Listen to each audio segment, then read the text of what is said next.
만나면 좋은 친구 MBC. 안녕하세요. 건강지킴이 닥터 MBC 목서윤입니다. 안녕하세요. 김차동입니다. 오늘도 질환에 관한 다양한 궁금증 여러분의 입장에서 꼼꼼하게 짚어드리겠습니다. 네, 최근에 난임 환자가 늘고 있는데요. 지난 5년 동안 난임으로 진료를 받은 환자가 100만 명이 넘는다고 합니다. 의외로 좀 생각보다 많은 분들이 고통을 겪고 있는데요.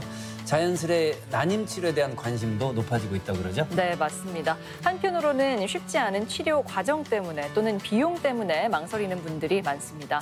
난임 치료에 대해서 자세히 알고 있다면 조금이나마 도움이 되지 않을까 싶습니다. 네, 그래서 오늘은 대자연병원 난임센터 신용원 센터장과 함께 난임 치료에 대해서 이야기 나눠보겠습니다. 결혼 시기가 늦어지고 환경 호르몬 등의 여러 요인이 더해지면서 난임 환자가 늘어났는데요. 계속 증가할 거라 예측되면서 사회적 관심이 필요하다는 인식도 높아지고 있습니다. 이번 시간에는 산부인과 전문의 신용원 센터장과 함께 난임 치료에 대해 자세히 알아보도록 하겠습니다.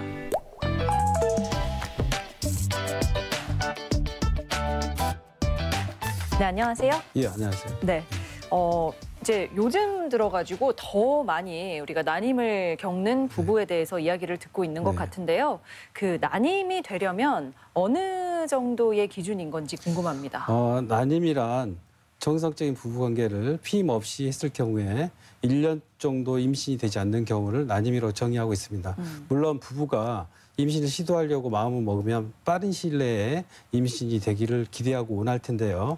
부부의 70%는 6개월 이내 임신에 도달하는 걸로 돼 있습니다. 하지만 나머지 30%에서 44% 정도에서는 본인들이 생각했던 것보다 좀 더 많은 시간이 걸리는 경우가 있고요. 이는 각 배란 주기마다 임신에 성공할 기회가 평균 25%에 불과하기 때문에 임신에 도달하기까지는 본인들이 생각보다 훨씬 더 험난한 과정이 있는 분들도 있습니다. 네. 저희가 이제 시작에 잠깐 말씀드렸는데 100만에 가까운 그런 사람들이 치료를 받는다. 근데 실제적으로 그 난임으로 이렇게 고통을 받고 있는 분들이 한 어느 정도 있을까요? 2020년 통계에 의하면요. 우리나라 인구의 22만 5천 명 정도는 난임으로 고통을 받고 있고요. 통계에 잡히지 않는 인구까지 포함한다면 30만 명이 육박할 걸로 예상됩니다. 건강한 임신을 위해서는 여성의 연령이 가장 중요한데요.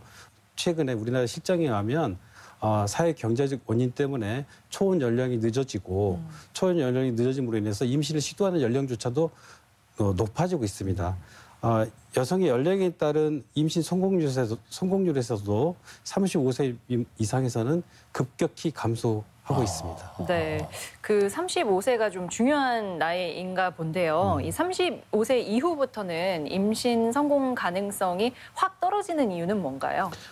여성의 경우 그 35세 이후부터 난소의 기능이 급격히 떨어지고요. 난소에서 발생하는 호르몬이라든지 배란 기능에도 급격한 감소가 있습니다. 물론 40세 이후부터는 더 심각하게 현격히 떨어지고 있는 추세입니다. 특정하게 나이로만 한정 지을 수는 없을 것 같고 난임의 원인이 여러 가지가 있을 것 같아요. 예. 좀 살펴보죠. 난임의 원인을 크게 첫애를 낳고 둘째가 잘 안 생기는 속발성 난임, 아예 처음부터 임신이 안 됐던 원발성 난임으로 나눌 수 있습니다. 난임의 원인은 어느 한 가지를 특정하기는 상당히 힘들고요. 굳이 원인을 나누자면 남성, 여성 모두의 원인이 있는 양측성 원인, 남성의 문제가 있는 남성 원인, 그리고 여성의 문제가 있는 여성 측 원인이 있을 수 있고요. 이런 아무런 원인이 없이 임신이 안 되는 원인 불명의 난임도 있을 수 있습니다. 여성의 원인은 난관이 막혀 있는 난관 요인, 그리고 배란이 잘 이루어지지 않는 배란 원인, 그리고 자궁에 질병이 있다든지 자궁 주위에 병이 있어서 임신이 또 잘 안 되는 자궁의 원인이 있을 수 있습니다. 남성 요인으로는 발기나 사정장애, 정액이나 정자에 문제가 있는 경우가 있고요. 최근에는 이런 아무 문제 없이 임신이 안 되는 원인 불명의 난임도 25%에 해당합니다. 과거에는 한 10% 정도 보고됐었는데요. 요즘은 최근 25%까지 보고되고 있습니다. 그렇다면요, 첫째는 잘 임신해서 낳았는데 둘째가 임신이 안 되는 경우에는 뭔가 좀 다른 이유가 있지 않을까 싶기도 한데 어떤가요? 앞서 말씀드린 어떤 원인들이 네. 그 첫째 출산으로 나타나면 물론 둘째의 원인, 그 둘째 난임의 원인이 될 수도 있고요. 첫애 때는 아무 문제가 없었던 환자들 중에 나중에 알고 보니까 다낭성 난소 증후군에 앓고 있던 분들도 있습니다. 그 첫애는 운이 좋게 가졌지만 정말 운이 둘째 좋았던 때 거네요. 갑자기 체중이 증가하거나 난소 기능이 이제 다낭성 난소 같은 경우는 난소 기능이 남들보다 조금 더 높기 때문에 배란이 실제적으로 잘 안 이루어지고 있습니다. 이제 그게 발병을 해서 그 난임의 원인이 될 수도 있고요. 제왕절개 첫애 때 제왕절개를 했는데 난간 유착이라든지 난간 폐색으로 이어지는 경우도 있고 자궁 내막 손상이라든지 감염이 발생하는 경우도 있습니다. 그 원인을 파악하는 게 중요할 것 같은데요. 네. 그러려면 이제 검사 과정이 진행이 될 텐데 네, 네. 주로 어떤 검사가 이루어지나요? 주로 생리 시작 3일 내에 병원에 내원하셔서요. 가장 기본적인 기초 검사를 합니다. 기초 검사에는 혈액 검사, 소변 검사 등이 있고요. 혈액 검사를 통해서 난소 나이라든지 다른 면역 질환이나 호르몬 질환 이런 거 여부를 파악하고요. 그래서 두 번째로 자궁 초음파를 통해서 난소나 자궁의 기형 여부를 판단하고요. 이에 비해서 남성의 경우는 상당히 검사가 간단하고 손쉽습니다. 가장 기본적인 게 정액 검사고요. 하지만 이런 모든 검사의 결과에도 불구하고 원인을 파악하지 못하는 원인 불명의 난임이 아까 말씀드렸듯이 요즘 많이 대두되고 있습니다.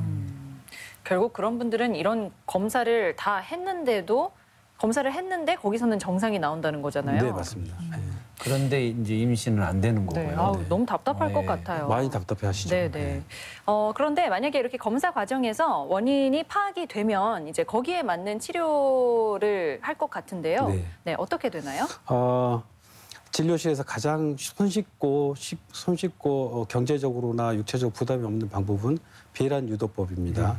배란 유도법은 생리 3일째 병원에 내원하셔서 배란 유도제를 복용 후 저희가 배란일이라고 추측되는 날짜에 부부관계를 하시면 임신으로 성공될 가능성이 큽니다. 그 인공수정이나 체외수정 같은 것 저는 들어봤습니다.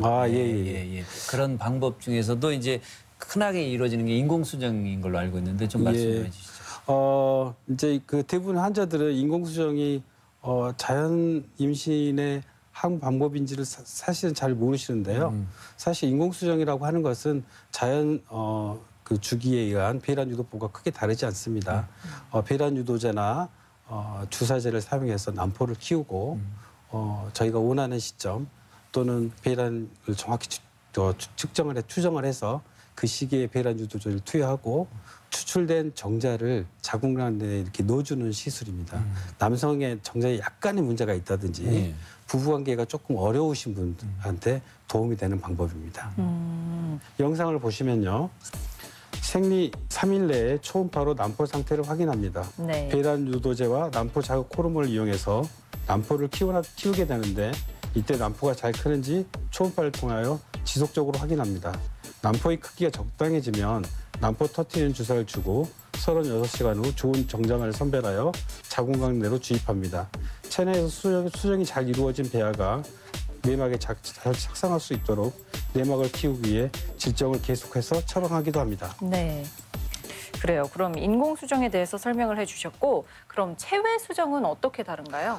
체외수정 시술은 과거에 시험관 아기 시술이라고도 불렸던 시술인데요. 현재는 몸 밖에서 정자와 난자가 만나서 수정된다는 의미로 체외수정 시술이라고도 표현을 하고 있습니다. 사실은 체외수정 시술이 더 올바른 표현입니다. 여성의 배란 주기에 맞춰서 여러 개의 난자를 키우고 채취한 뒤에 몸 밖에서 수정을 시킵니다. 이 수정된 수정란을 밖에서 3일에서부터 5일 정도 배양하고 잘 자란 배아를 선별해서 자궁 내로 이식해주는 방법입니다. 난포를 키우는 방법에는 장기요법, 단기요법, 그리고 기장제요법 등이 있습니다. 다음 영상은 기량요법을 이용해서 체외수정 시술을 하는 과정입니다. 여러 개의 난자를 동시에 키우면 모든 난포들이 동일하게 커지지가 않습니다. 난자가 배란되는 시점도 달라지는데 이때 배란을 억제하는 주사가 기량제 주사라고 보시면 됩니다. 이후 모든 난포의 크기가 적당히 자랐다고 판단될 때 난포 터트리는 주사를 주고 36시간 후 난자 채취를 합니다. 체에서 수정한 배아는 3일째나 4, 5일째 이식을 하게 됩니다. 다음은 난자 채취를 하는 과정입니다. 초음파 프로브에 채취 바늘을 결합하고요. 난자를 포함하고 있는 난포액을 채취하게 되는데 이 난포에서 난자를 찾아내서 수정시키는 것이지요. 환자들이 가장 긴장되는 과정이 아닐까 싶습니다. 대부분 마취 후 채취를 진행하기 때문에 전혀 걱정하실 필요는 없습니다. 다음 영상은 전통적인 자연 수정입니다. 채취된 난자에 정자를 투입하여 자연적으로 수정이 되게 하는 과정입니다. 체수정 과정에서 난자의 껍질이 두꺼워 정자가 뚫고 들어가지 못하거나 정자의 운동성이 현저히 떨어지는 경우에는 정자 한 마리를 난자에 직접 주입하는 미세 수정 시술을 시행할 수 있습니다. 전처리한 정자를 한 마리만 잡아서 난자의 세포질내로 직접 주입을 합니다. 체수정의 그 임신 성공률은 평균 30에서 40% 정도 되는데 본인이 난임이라고 생각이 되신다면 빠르게 내원하셔서 적극적인 치료를 받는 것이 좋습니다.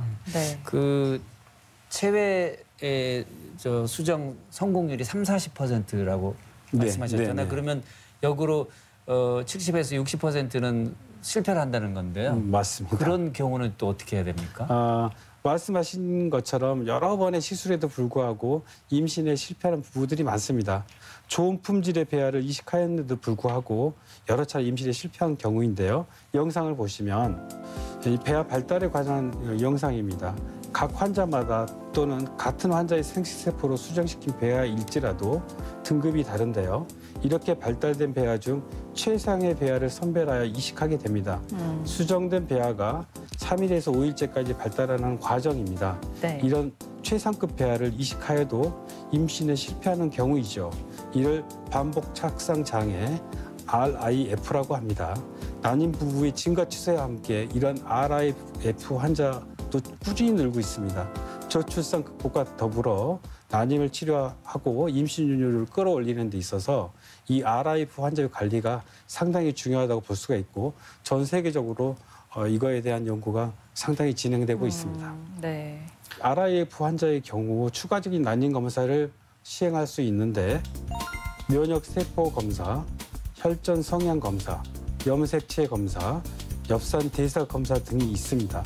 앞에서 말씀드린 것처럼 원인이 명확하지 않는 경우라고 볼 수 있는 것이죠. 검사 결과에 따라 원인이 명확해지면 각 요인에 맞게 교정하여 치료할 수 있습니다. 그러나 임신에 도달하기까지 가장 어렵다고 보여지는 반복 착상 실패 환자는 자궁 내막 이상에 인해 수용성이 떨어지거나 상실한 경우입니다. 네. 많은 연구가 이루어짐에도 불구하고 이런 반복 착상에 대한 치료 방법은 아직까지 없습니다. 다만 자궁 내막의 수정란에 대한 그 수용성을 늘리기 위해서 여러 가지 방법들이 시도되고 있는데요. 우선 황체 호르몬의 보충이라든지 자궁 내막 자극술, 그리고 요즘 각광을 받고 있는 혈소판 풍부 혈장 주입술이 바로 그것입니다. 자궁 내막 자극술은 자궁 내막에 작은 스크래치를 내서 자궁 내막이 다시 회복하는 회복력을 이용해서 착상을 도움이 되는 방법이고요. 최근에는 신재생 의료 기술로 올해 2022년 2월에 등재된 방법인데요. 혈소판 풍부 혈장 주입술이라는 방법이 요즘 시행되고 있습니다. 이 방법은 과거에 연골 부위 손상이라든지 피부 재생 그리고 나식 수술 후에 회복성을 끌어올리기 위해서 시행했던 방법인데요. 이제 이게 영역이 확대돼서 지금 반복 착상 장애 환자에서 수용성을 증가시키기 위해서 사용되고 있습니다. 네. 그 혈소판 풍부 혈장? 네, 맞습니다. 좀 어렵죠. 생소합니다. 이 뭔지 좀 설명 좀 해주시죠. 혈소판 풍부 혈장이란 다른 말로 PRP라고도 표현하는데요. 치료 대상인 환자의 혈액을 채취한 후에 특수 키트를 사용해서 원심 분리시킵니다. 원심 분리시키면 혈소판이 많이 있는 혈장 부분만을 추출한 것을 말합니다. 혈액의 색깔은 붉은색이지만 분리를 통해서 노란색의 혈장을 획득할 수 있는 것이죠. 이 혈장 내에는 고농축 혈소판과 사이토카인 등의 성장 인자들이 포함되어 있고 염증 단계의 전반적인 시간을 줄여주고 치료 과정을 가속화시킵니다. 내막 요인으로 반복 착상에 실패한 환자들의 동결배아 이식 중 주기 전에 보통 2, 3회 정도 시행하면 임신율을 향상시키는 데 도움이 된다고 알려져 있습니다. 네. 그리고 이 본인 혈액에서 채취한 물질이기 때문에 알러지 반응도 거의 미미합니다. 그렇군요. 참 뭐 여러 가지 그 난임을 극복하는 네. 과정을 듣다 보니까요. 부부가 많이 힘들 수밖에 없다는 생각을 네. 하게 되는데요. 네. 이제 설명해 주신 것들 중에서는 뭐 여성이 주사를 맞아야 하는 경우도 네. 있고 또 약을 먹어야 하는 경우도 네. 있는데 이렇게 장기간 시도를 할 때 네. 여성의 몸에 무리가 되지는 않는지 궁금합니다. 체외 수정 시술은 호르몬 주사를 이용해서 여러 개의 난자를 동시에 키워내야 되는 방법인데 여러 가지 종류의 약도 맞아야 되고 네. 난자 처치 마취도 해야 됩니다. 하지만 대부분 환자들의 경우 큰 무리 없이 잘 이겨내고 있고요.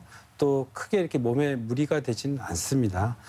가장 이제 위험한 게 난소 과자극 증후군이라고 그래서 배에 복수도 찰 수 있고 또 몸이 많이 좀 불편할 수도 있는데 이런 난소 과자극 증후군 자체도 적절한 치료를 하면 크게 문제 없이 이겨내실 수 있습니다. 그러니까 시술을 해도 바로 일상 복귀가 가능하다는 예, 말씀. 충분히 가능하고요. 예. 하지만 격한 운동을 요하는 직업이라든지 과도한 업무에 시달리는 경우에는 몸에 무리가 올 수 있으므로 수분을 충분히 섭취하시고 안정을 취하시는 것이 조금 더 도움이 되지 않을까 싶습니다. 네. 사실 이 난임 치료는 과정도 과정이지만 비용 때문에 어려워하시는 분들도 맞아요. 많으시거든요. 네. 근데 뭐 정부 지원도 있는 걸로 알고 있는데 이게 어떻게 되나요? 시술에 따라 또 같은 환자라도 환자의 상태에 따라서 비용 차이가 상당히 납니다. 나이나 난소 기능에 따라서도 약값이 2~3배 정도 차이가 나는데요. 난임 치료를 빨리 시작해야 되는 이유 중에 하나가 연령이겠죠. 네. 난임 치료는 2022년부터는 과거에 정부에서 지원해 주던 것이 지자체로 이관됐습니다. 그래서 과거에는 7회까지 보장되던 난임 치료, 특히 체외 수정 시술의 경우에요. 지원 횟수가 9회까지 증가됐고요. 일반적인 건강보험에서는 본인 부담금이 50%인데 난임 치료의 경우는 30%로 줄어들었고요. 그리고 보통 최대 9회까지 국가에서 110만 원에서 90만 원까지 회당 지원하고 있습니다. 그래서 크게 경제적으로 크게 무리가 가지 않는 액수지 않을까 싶습니다. 제가 아는 지인분이요. 네. 아이 태명이 1000만이에요. 그래서 왜 그러냐고 여쭤봤더니 1000만 원 들었대요. 과거에는 그랬었습니다. 그 정도 그렇게 고생을 많이 했다고. 난임에 대해서 얘기를 나눠봤는데 마지막으로 임신을 준비하고 있는 분들, 이런 걸로 고통받고 있는 분들한테 한 말씀 좀 해주시죠. 난임 극복을 위해서는 일단 마음을 편하게 하는 것이 가장 중요한 것 같습니다. 오랫동안 난임 치료를 하다 보니까 난임으로 인해서 고통받고 또 좌절하고 또 경제적으로도 힘들었던 그런 환자들이 이제 무수히 떠오르고 제가 이제 난임 치료하다가 문득문득 떠오르는 환자들이 있습니다. 근데 물론 임신이 안 됐던 환자들도 있고 임신에 성공해서 환호를 지르고 또 돌잔치라든지 10살 때 20살 때까지 저한테 연락하시는 분도 있는데 가장 중요한 거는 이 임신에 대한 갈망이 있으시고 노력하신다면 언젠가는 임신이 되실 거로 생각이 되고 난임은 글자 그대로 임신이 남들보다 조금 더 어려운 것이지 임신이 안 되는 불임은 아니지 않습니까? 네. 본인이 혹시 임신에 난임이 아닐까 이렇게 생각이 되신다면 빠른 시일 내에 난임병원에 방문하셔서 정확한 진단을 받고 저희들의 도움을 받으셨으면 좋겠습니다. 게다가 치료비용도 일부 또 정부에서 지원을 하고 네, 있으니까요. 그렇습니다. 네, 오늘 이 시간에는 산부인과 전문의 신용원 센터장과 함께 난임 치료에 대해서 자세히 알아봤습니다. 네, 오늘 말씀 고맙습니다. 예, 감사합니다.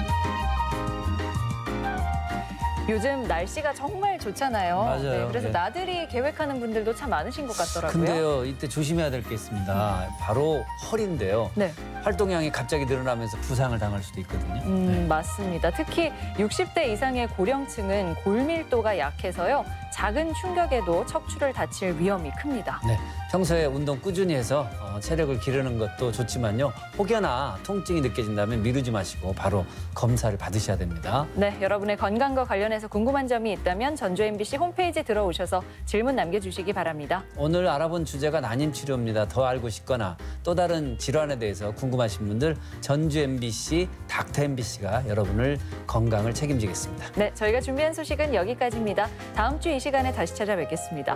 고맙습니다.